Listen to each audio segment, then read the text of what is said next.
Welcome top news today. Dollar bills. APJacquelyn Martin Early. In 2017, Donald Trump was worried the dollar was getting too strong. At the start of 2018, he has nothing to worry about. This year, the US dollar recorded an annual decline for the first time in 5 years.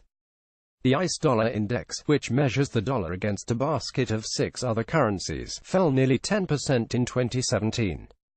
That's biggest annual decline since 2003, when the US dollar fell almost 15%.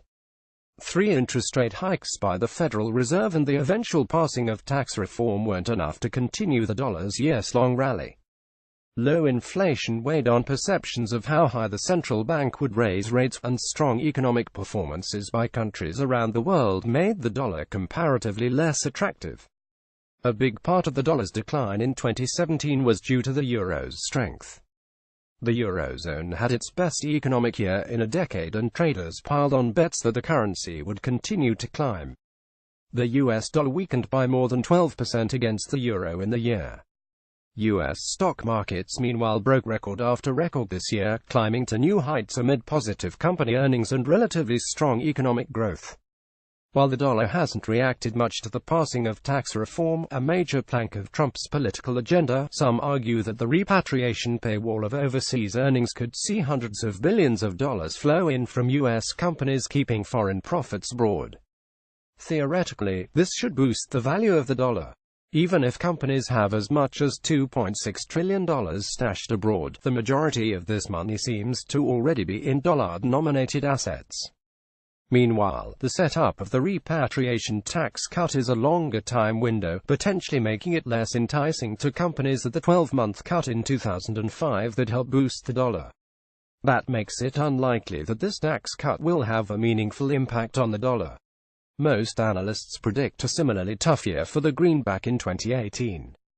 Goldman Sachs expects a soggy dollar, meaning a dollar that has all but finished pricing the relative strength of the US versus the global economy. UBS and Lombard Odier expect the euro to keep gaining against the dollar, while strategists at French bank Société Générale see the dollar falling another 10%, first against the euro then against the yen.